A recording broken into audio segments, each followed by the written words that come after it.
देश भर में, दुनिया भर में सभी राम भक्त बहुत ज़्यादा आहत हैं कि अयोध्या स्थित श्री राम मंदिर में भारी चोरी हुई है, डकैती हुई है, घोटाला हुआ है। जमीनों के अंदर घोटाले हुए,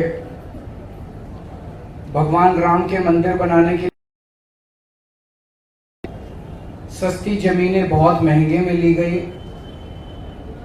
ताकि मंदिर के पैसे को वहां से निकाला जा सके, साइफन ऑफ किया जा सके।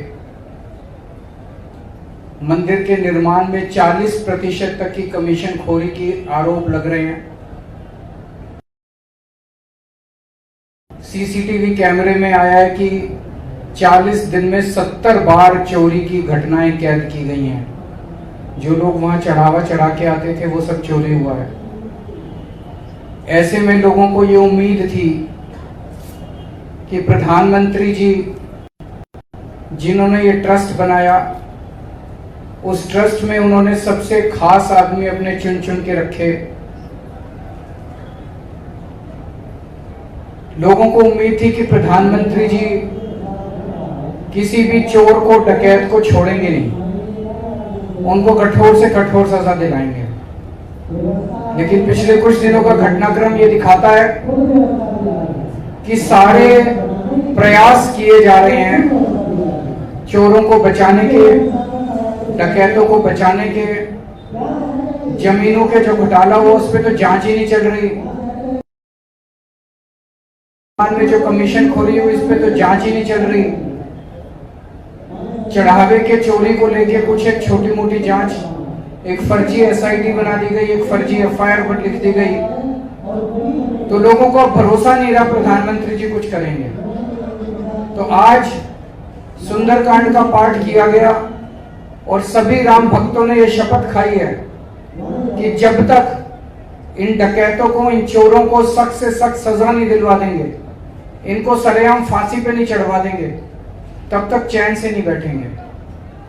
आज ये सुंदरकांड का पाठ तो केवल दिल्ली में किया गया है, लेकिन देश भर में सभी राम भक्त, मैं ये साफ कर दूं कि आम आदमी पार्टी का एफर्ट नहीं है। जितने भी राम भक्त हैं, चाहे इस पार्टी में, चाहे उस पार्टी में, चाहे इस विचारधारा के, चाहे उस विचारधारा के, सबको इसमें शामिल होना है। तो आज से ये सिग्नेचर कैंपेन शुरू कर रहे हैं। ये एक राम भक्त की चिट्ठी है प्रधानमंत्री जी के नाम, जिसमें राम भक्त प्रधानमंत्री जी को अपनी पीड़ा व्यक्त कर रहा है और उनसे कुछ मांग कर रहा है। मैं ये चिट्ठी आपको पढ़ के सुना देता हूं। एक राम भक्त कह रहा है प्रधानमंत्री जी को, आदरणीय प्रधानमंत्री जी, श्री राम मंदिर में हुई चढ़ावा चोरी ने मुझे अंदर तक झकझोर दिया है। करोड़ों श्रद्धालुओं ने अपनी छोटी बड़ी बचत से श्री राम मंदिर के निर्माण में योगदान दिया था। कई लोगों ने तो अपनी पूरी जिंदगी की जमा पूंजी दे दी। अधिकांश लोगों ने रसीद तक नहीं मांगी। सबने सोचा ये तो भगवान का घर है, यहाँ इस रसीद क्या मांगनी। आज उस विश्वास को भारी ठेस पहुंची है प्रधानमंत्री जी। श्री राम मंदिर से संबंधित हर कार्य आपने आगे बढ़ चढ़ के किया। श्री राम जन्मभूमि तीर्थ क्षेत्र ट्रस्ट आपने बनाया, उसके हर सदस्य को आपने व्यक्तिगत रूप से चुन के नियुक्त किया। ये सभी से करीब माने जाते हैं। अब जब इतने बड़े स्तर पे बेईमानी हो गई तो आपकी चुप्पी से मैं आहत हूं। 2021 के पहले से ही ट्रस्ट में जमीनों के घोटाले, निर्माण कार्यों में 40% तक की कमीशन खोरी और अब इतने बड़े पैमाने पर चढ़ावा चोरी, ये सभी खबरें पिछले कई वर्षों से लगातार प्रमुखता से मीडिया में आती रही हैं। मुझे लगता रहा कि ये सब मोदी जी के संज्ञान में होगा और मोदी जी किसी भी दोषी को छोड़ेंगे नहीं।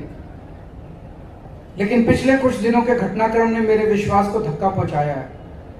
ऐसा लग रहा है कि भगवान के दोषियों को सजा दिलाने की बजाय बचाने की कोशिश की जा रही है। ऐसा लगता है कि एसआईटी और एफआईआर मात्र लोगों की आंखों में धूल झोंकने और मामले को रफा दफा करने की कोशिश है। छोटे छोटे कर्मचारियों को पकड़ लिया और बड़े लोगों को बचाने की कोशिश की जा रही है। ऐसा मत कीजिए प्रधानमंत्री जी। भगवान राम के मंदिर से चोरी करने वाले दोषियों को सरेआम फांसी दी जानी चाहिए। उन्हें बचाना महापाप है। मैं आपको ये पत्र बहुत उम्मीद से लिख रहा हूं। अब देश भर में राम भक्त अपने अपने मोहल्ले में, अपनी अपनी सोसाइटी में, अपने अपने गांव में लोगों को इकट्ठा करेंगे।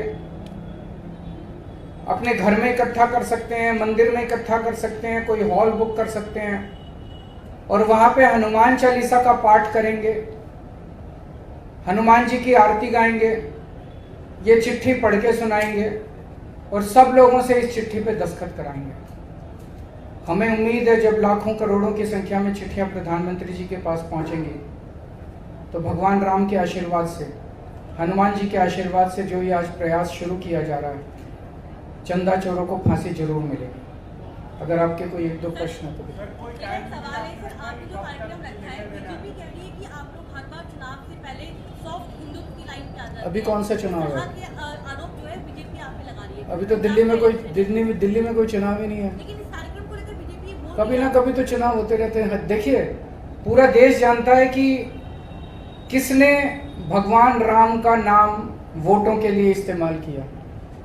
पिछले 40-50 साल से भारतीय जनता पार्टी ने और उसके सहयोगी संगठनों ने भगवान राम के नाम पे वोट मांगने में कोई कसर नहीं छोड़ी और भगवान राम ने इनको देने में भी कोई कसर नहीं छोड़ी।